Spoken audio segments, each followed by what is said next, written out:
So what we're going to do now is we're going to look at a graph of how unresolved trauma stacks on top of each case.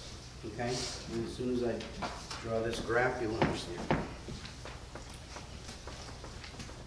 Because this will help you to understand how it drains us, okay, and why it drains us. So it turns out we do the same kind of graph, and now you should be on page 4, I believe, compensation graph.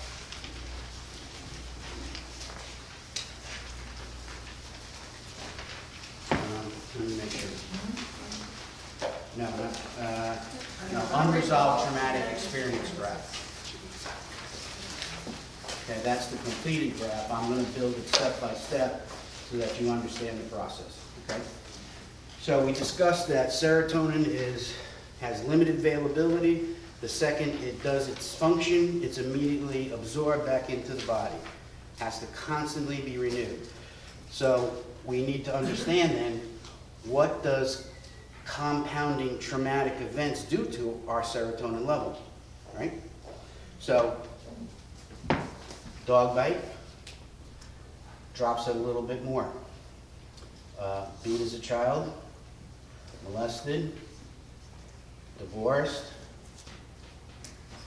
Seeing a pattern? Because they're not resolved, it is affecting how much serotonin is available for use. Right? So when we looked at the dog bite, we had a big curve, right? We had a big buffer, big distance between the time we crossed the line and started acting out. But when you have trauma stacked on top of trauma, stacked on top of trauma, this one was the bankruptcy, and this one was my death. I lived below that line with all those side effects for 3 years. Crying. Could not stop crying. I had no counseling, no help, no doctors, no pills, nothing. In my house, by myself, just me and Jesus. But I noticed a pattern. Okay? The pattern was, when I read my Bible, I felt good. As soon as I experienced hope, my serotonin level came up. And I started experiencing those attributes. But then I'd have to go to work. So I'd close my Bible. Within 15 minutes, I'd be right back in. I'd be lunchtime at work. I'd get a chance for an hour to listen to Christian music or read my Bible. Oh, hope. I feel better. Makes sense, right? So what happens over time, if you, remember we did the rubber band thing, if you stay connected, and it isn't going to be easy, you're going to have failures, you're going to have setbacks, you're going to have moments where he is not talking to you, but he's still there, and you gotta let him take you through, and be stubborn. If you're going to be stubborn about something, be stubborn about the fact that you will not give up on him. Because he will not give up on you. That's right. Okay? Amen. So here's what happens over time. Yes, I'd crash, but it wouldn't crash as deep. And then when I read more, I got a little higher, and then I wouldn't crash as deep. And then I got a little higher, and I wouldn't crash as deep. And I got a little better, and I wouldn't crash as deep. So this process right here is called renewing your mind. Yes. And this is the physiological benefit of renewing your mind. But because the Bible was written 2,000 years ago, he could not use terms like neurotransmitters, serotonin, because nobody would have known what he was talking about. So he talked about seeds, and he talked about trees, and he talked about, the sowing of the parable of the sower, and he had to use vocabulary that actually achieved physiological change, but could never use the technology or the vocabulary. Is it making sense? Yes. Isn't it exciting? This is crazy exciting, right? So, we got this whole thing going on. It's really zapping us. We've got all this unresolved trauma. We're doing this kind of a life pattern because we're new Christians. None of this actually exists yet because we just got born again. And this was the whole purpose of the Foundations book, was to give you enough background so that when I write the second book, which is going to be about this, you would understand it. Because without the beginning stuff, you know, we've had 4 weeks now, and we've talked about a lot of things. So now that gave me the freedom to be able to lay this out for you, okay? So sugar. So when people start compensating with sugar, it can be as simple as they go to Dunkin' Donuts in the morning. Instead of eating 3 meals of protein a day, which is what the body needs in order to keep its normal level of serotonin, we must maintain a consistent amount of protein 3 meals a day, okay? So if you skip 1 meal, it's minute, right? And you opt out for sugar because your brain is saying, oh my God, I'm so stressed out. I got all this going on. I got all this eating me alive. I need to speed up. I have got to make more serotonin. Make sense? Mm-hmm. So anything that speeds us up, or anything that scientifically imitates the molecule of serotonin, is going to become what addicts you. Because when your serotonin is up, you have these feelings. You feel good. When your serotonin is down, you feel horrible. So anything that ramps up the human metabolic rate is going to become addictive. If it's a compensating substance, okay? If it's not the Word of God. Okay.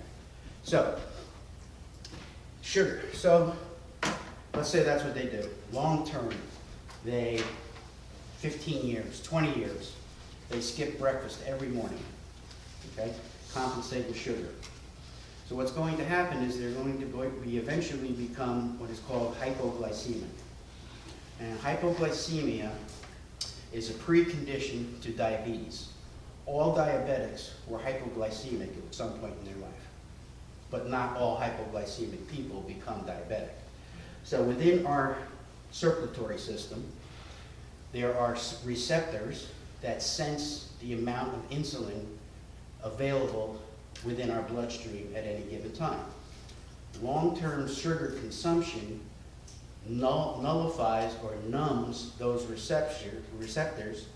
They get to a point where they don't function properly. They're not really reading the blood sugar level properly.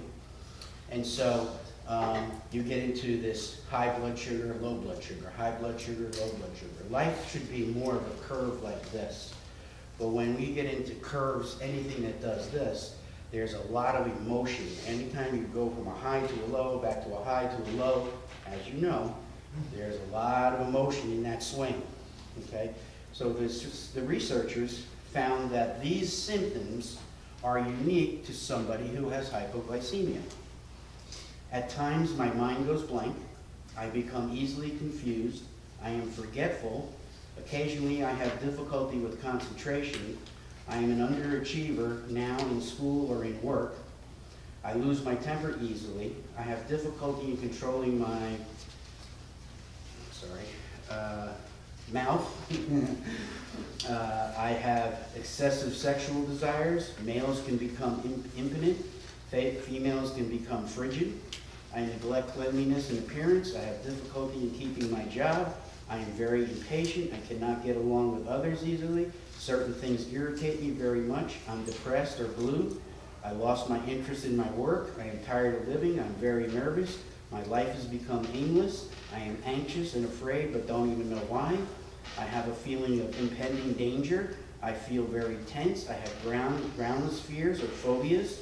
I have crying spells. I feel very restless. I have suicidal tendencies. I easily become violent.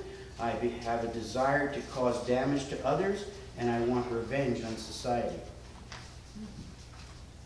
Do you have a piece of paper that we don't have? Yes. Okay. Thank goodness. Yeah. I was looking Yeah, for that one. Yeah. So I have everything that I'm telling you, I have all the documentation for. I did all this research, and so I'm not speaking to you out of the blue, okay? The Holy Spirit directed me to every bit of information that I'm giving you today. So I have it all on record. At some point, if you guys want it, I'll email you the files and you can read the full. Because I was gonna start checking those. You Yeah. named a lot that I needed to check, and I Right. didn't find where to check it, and she did the same thing. Right, so I was making a point, it's a point of emphasis, okay? So let's imagine what I'm saying. Hypoglycemic people have these symptoms. These are real. Added to all the behavioral things we discussed when I asked you how you got here. Added to the fact that when you drop below the middle line, you have cursing issues, anger issues, behavior issues. Do you see how messed up this person is? They don't stand a chance. Seriously, they're an emotional nightmare. They're hurting people, they're doing all sorts of things. It's an entire chemical imbalance. So, let's look at alcohol, okay? So, alcohol is the highest form of sugar. It gets in the bloodstream faster than any other sugar. So it's in essence going to give our mind, it's going to ramp up our mind faster than any sugar. But there's something unique about people who drink a lot or consistent, and that is they don't eat. They may eat one meal a day, right? They may binge and eat one meal in 3 days. So all this negative part here that's associated with drop in serotonin level, all the negativity associated with hypoglycemia now becomes magnified to the nth degree because they're not taking any protein in. It increases the chemical imbalance significantly, okay? Here's another incredible fact that I don't understand why society doesn't talk about this, but again, I have this article. Alcohol interferes with the metabolism of most vitamins. Now, vitamins, I think it was 2 weeks ago I told you, the word vitamin is an acronym that actually stands for vital amino acids. And so if amino acids are the building blocks that the mind uses 100,000 times per second to create neurotransmitters and do chemistry to keep it stable, and alcohol interacts with the ability of the body to absorb vitamins, it says, with the absorption of many nutrients, alcohol stimulates both urinary calcium and magnesium excretion, because you go to the bathroom a lot if you drink. Alcohol reduces the absorption of food through the lining of the small intestine and through the lining of the stomach, blocking amino acids, glucose, zinc, and vitamin. Interesting, huh? So what it does is it creates a molecular barrier that even though there's nutrients in the food that you're eating, that barrier prevents those nutrients to getting into the bloodstream. In essence, you're becoming malnourished. The more a person drinks, regardless of whether they eat or not, the nutrients are not getting through the bloodstream, they cannot do their chemistry. That's why they always get angry. This is why they always lose it. Sooner or later, they become violent. Because of the imbalance, because they're living such a horrible life. So now we look at drugs. Drugs, for the most part, pretty much mimic the different chemical structures within our minds.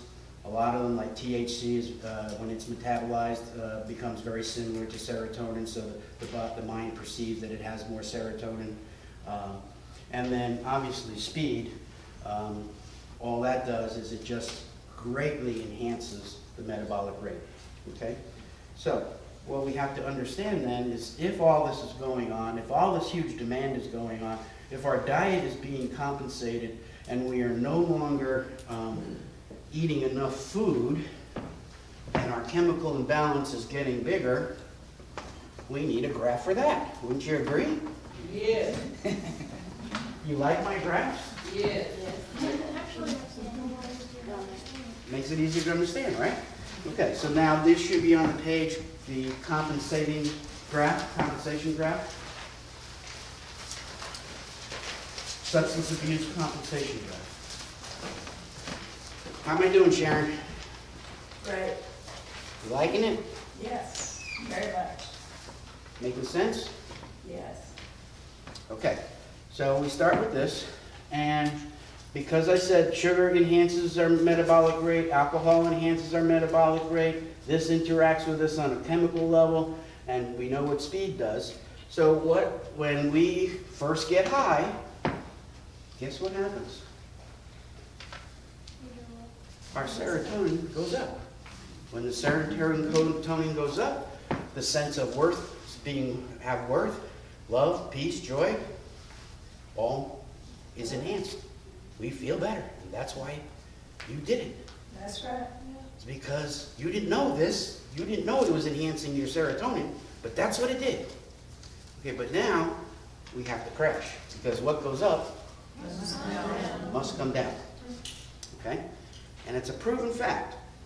If you were to take the exact same amount of meth each time, or the exact same amount of alcohol each time, or the exact same amount of whatever drug you're doing, compensating with, you never get as high the second time as you did the first time.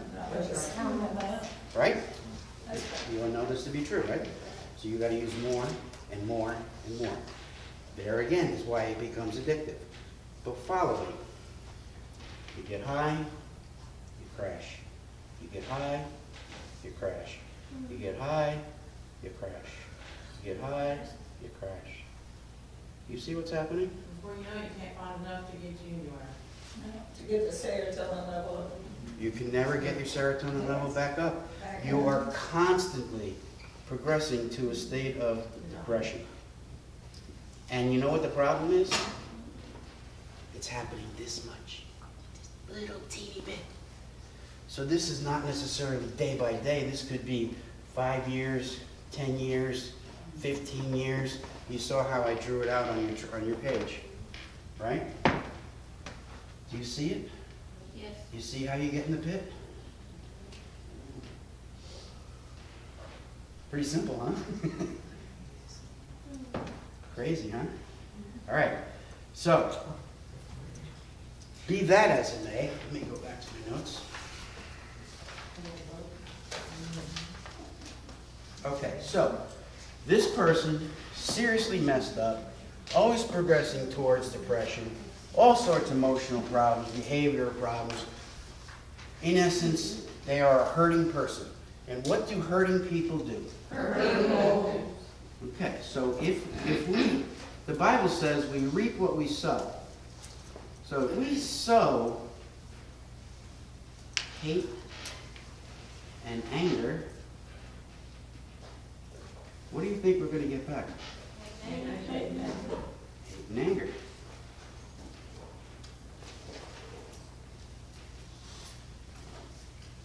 Make sense? So now we're getting into this whole cyclical thing where we're eating wrong, we're hurting the ones we love, everything's starting to go wrong in our life, and it's just one big mess, right?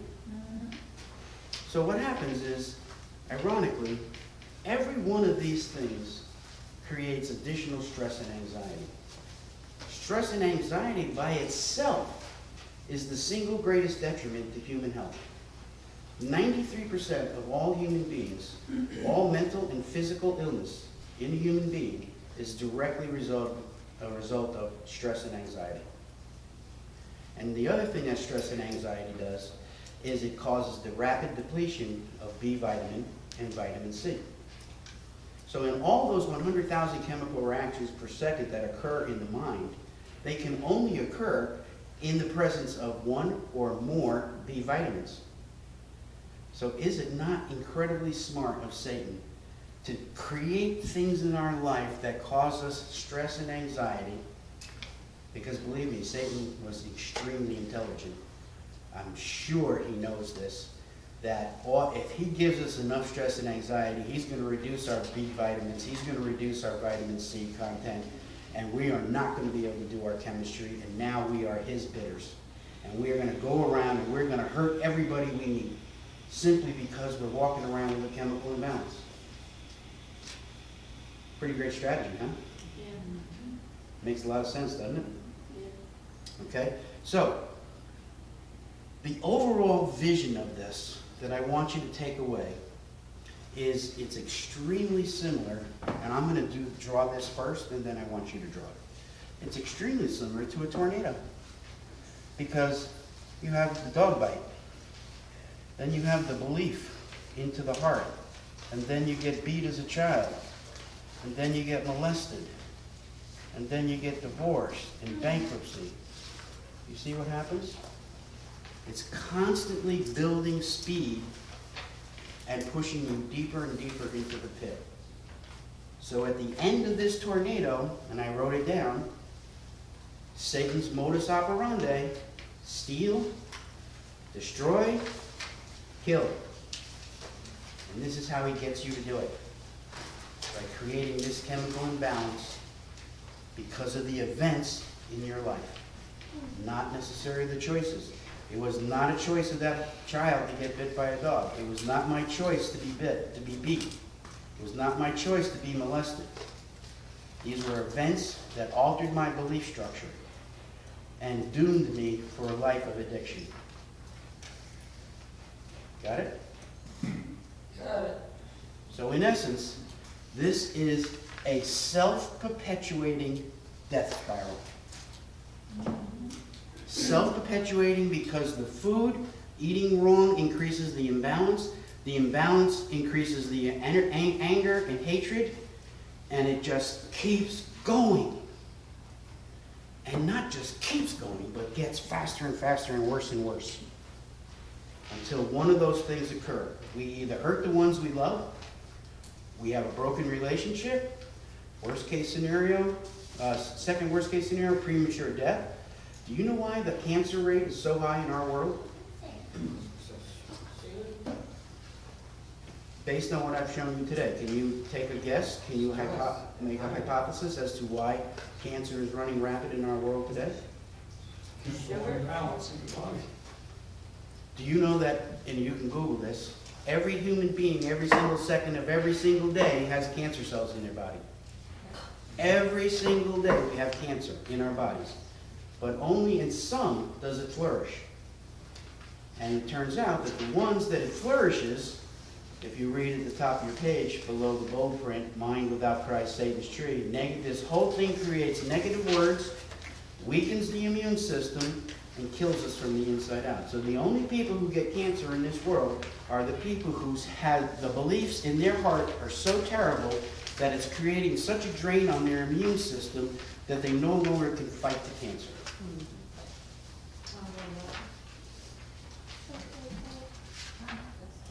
Isn't it?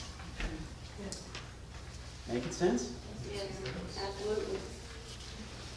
He's got a great strategy, doesn't he? Yes. Yeah. He's got a great strategy.